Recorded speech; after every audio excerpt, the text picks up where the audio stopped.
My brothers and sisters, let us take a moment and simply breathe. New pausing. There is so much noise around us, so many voices telling us what we should beg, what we should look like, how we should live, as if a value depended on what we own, how much we earn, or how many people admire us. But that is not the voice of the gospel. You are precious, not because of what the world sees, but because what God sees. And God sees the heart. So pause. Let us walk together for a moment into this truth, gently, honestly, with open hearts. My brothers and sisters, let us return to something very simple, something we often forget in a world that moves too fast and sees too little. You are known by name, not just as a number in a system or a profile on a screen, but by name, like the good shepherd who calls each of his sheep not with a whistle, but with their name. Jesus tells this in the Gospel of John. He calls his own sheep by name and leads them out. John 10:3. I remember speaking with a man who had lived on the streets for many years. His clothes were worn, his face tired. He told me, Father, the hardest part is not the cold. It's when they don't look at you. It's like you don't exist, and yet he exists. He matters. He has a name, a history, a heart that still hopes. God does not pass us by. He stops. He looks into our eyes. He calls us gently by name. Not by what we've done or failed to do. Not by our appearance or reputation. But by the name He gave us from the beginning. And that name carries dignity. A dignity no one can erase. The world may forget the poor. It may label the addict, ignore the elderly, avoid the migrant. But the gospel does not. Jesus does not. He walked with them. He touched the leper. He dined with the outcast. He lifted up the one others had cast down.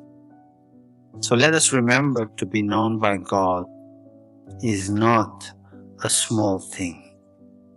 It is everything. It means we belong. It means we are not alone. And if He knows us by name, how can we live our lives ignoring the names of others? How can we turn away from the one beside us, on the bus, in the waiting room, or at the street corner? Perhaps today we are being called to look again, to greet someone we often pass, to say their name even silently in our heart, to see as God sees. Because when we recognize another's name, we recognize our own. When we welcome the stranger, we begin to remember that we, too, have been welcomed by grace. So I ask you, quietly, gently, will you let yourself be known by God? Will you see your name as He sees it? Will you listen for the names you've forgotten?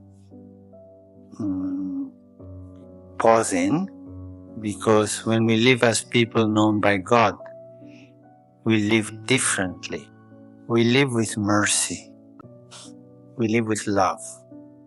And in doing so, we make room for every name, every soul, every story. My dear friends, we often live under weight we cannot see, the weight of measuring ourselves by the world's standards, success, appearance, achievement, admiration. These become the rulers we use, often without realizing it. But God uses a different scale. His measure is not in gold, but in grace, not in applause, but in love. One day, I met a grandmother who quietly cares for 3 of her grandchildren after her daughter passed away. No one outside her neighborhood knows her name. She receives no medals, no recognition, but I am convinced that in the eyes of God, her life shines with a light far brighter than any spotlight the world can offer. She gives herself without counting the cost. And that is the kind of greatness heaven sees.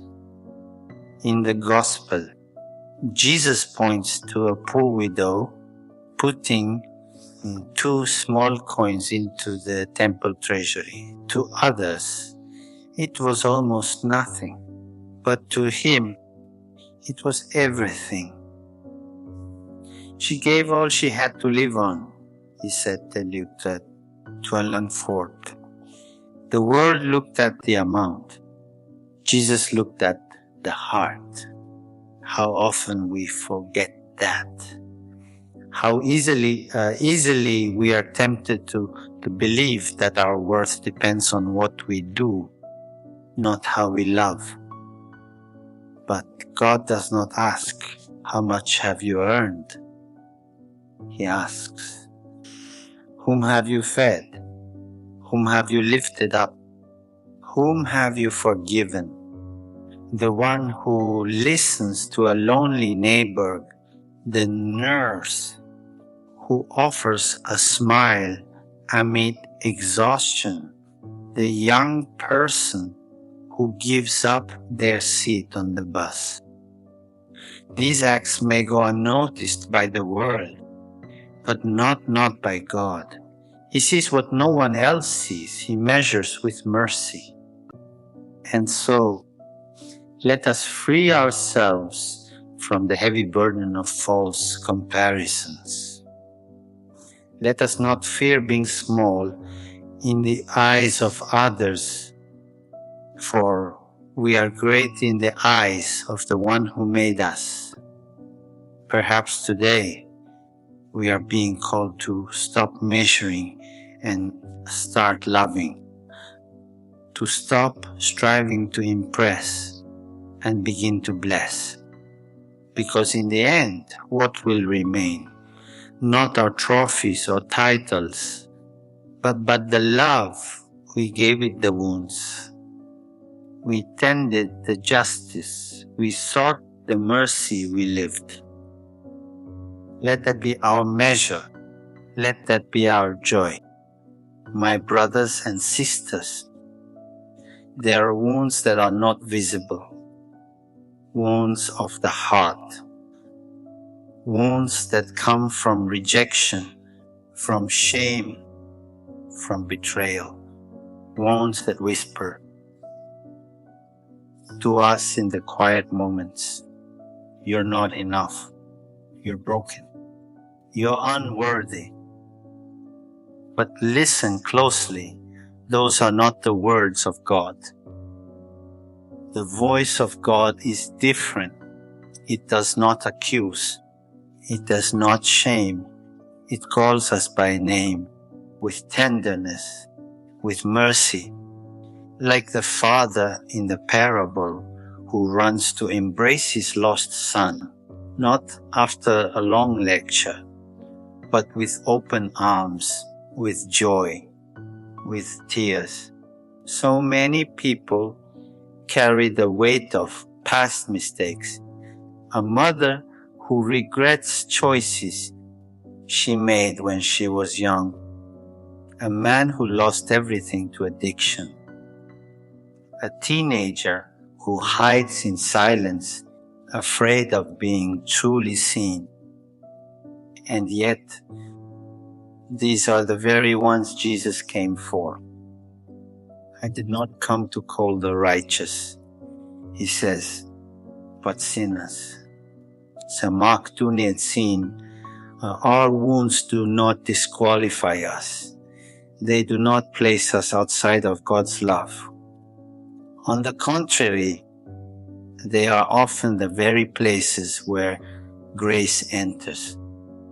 Like the risen Christ, who still bore the marks of the nails, he did not hide them.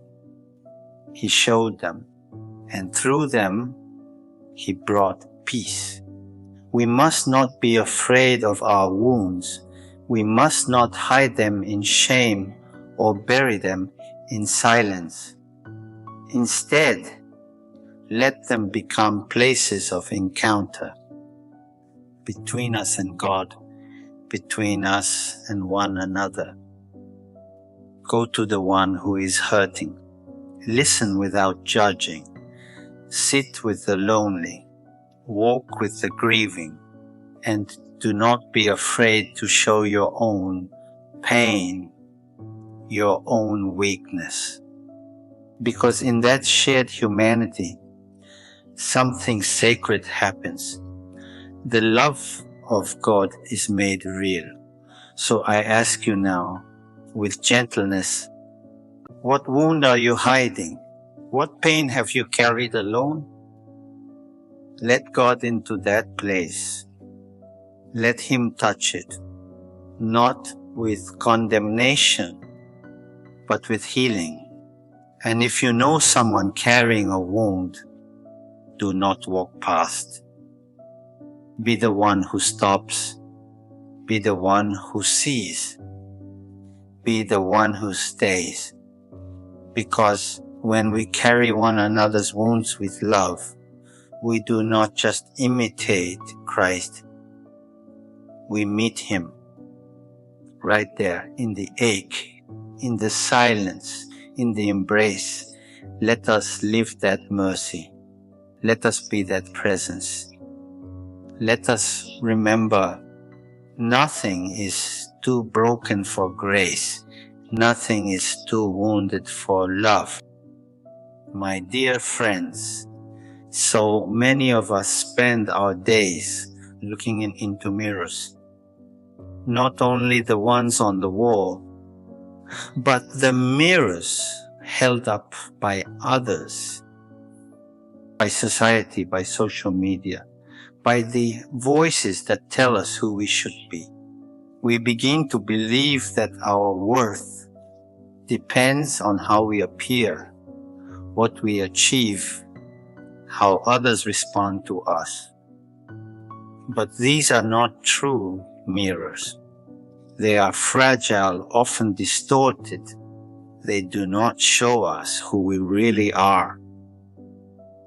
There is another mirror, one that does not break, one that reflects not the surface, but the soul. It is the gaze of God.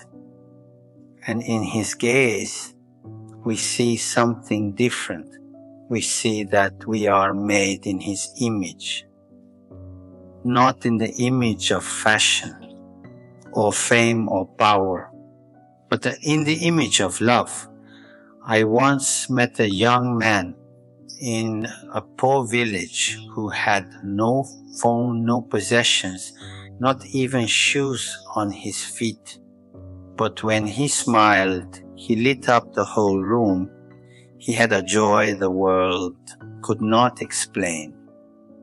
Not because he had much, but because he knew who he was, a beloved child of God. His face reflected something deeper than appearances. It reflected hope. We must remind ourselves and remind one another that our lives are not measured by mirrors, but by mercy. That the image we bear is not something we earn, but something we receive. From the very beginning, we were created with dignity, clothed with light, breathed into by the very Spirit of God.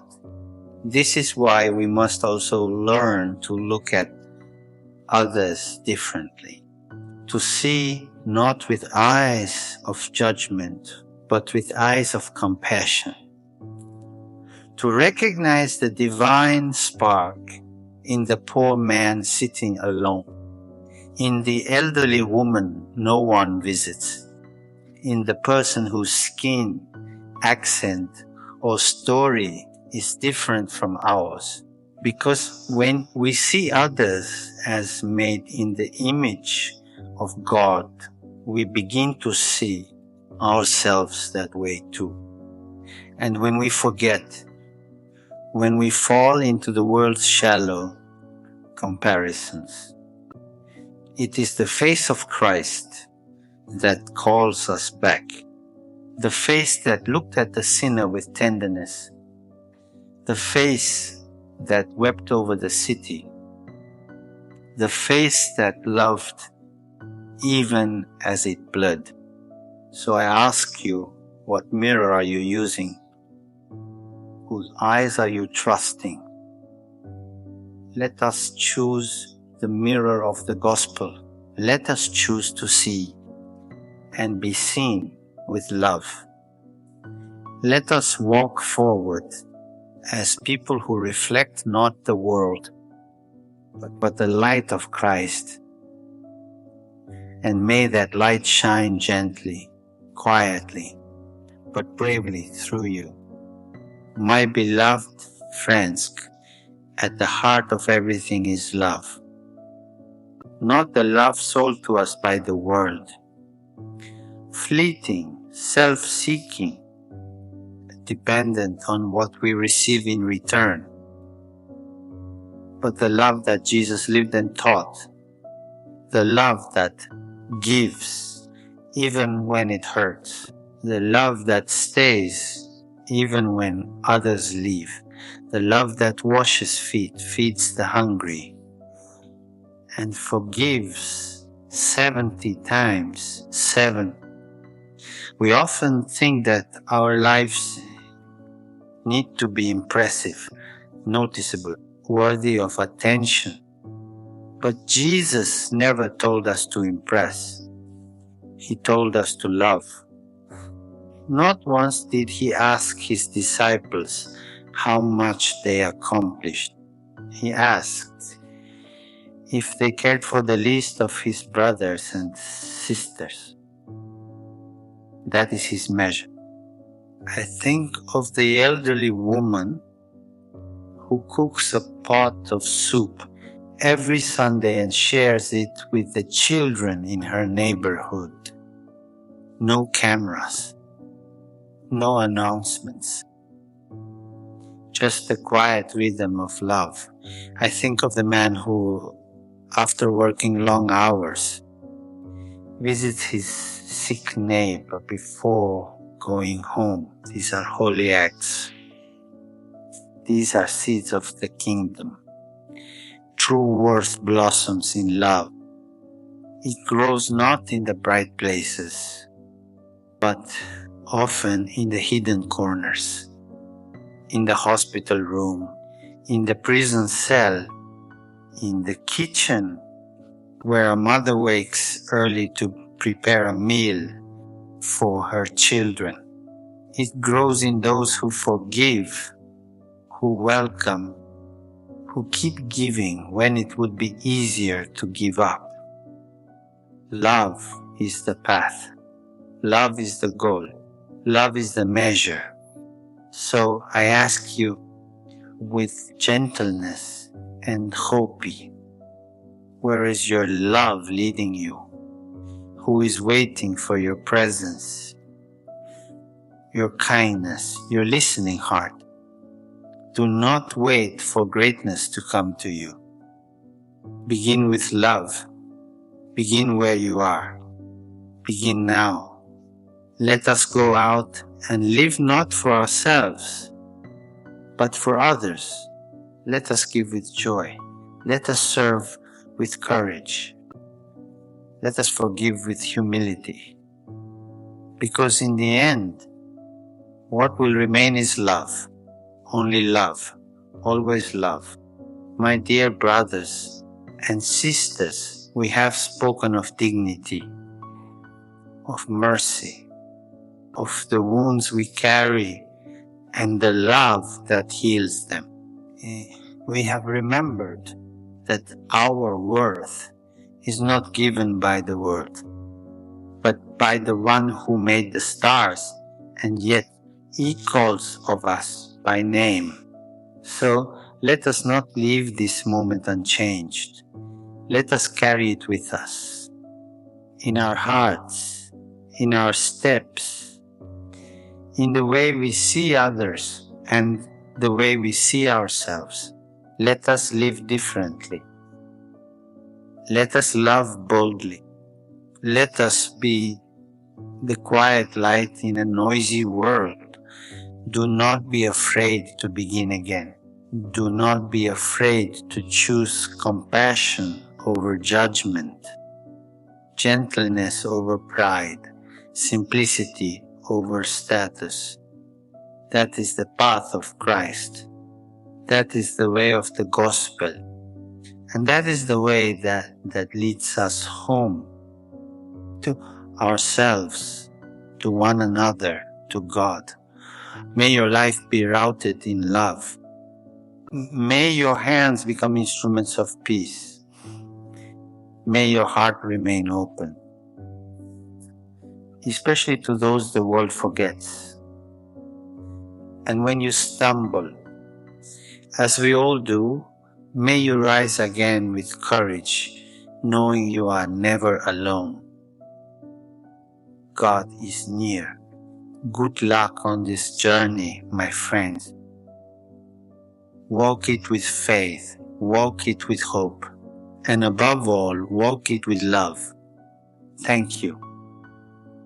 Thank you for listening. Thank you for your heart. And thank you for your yes.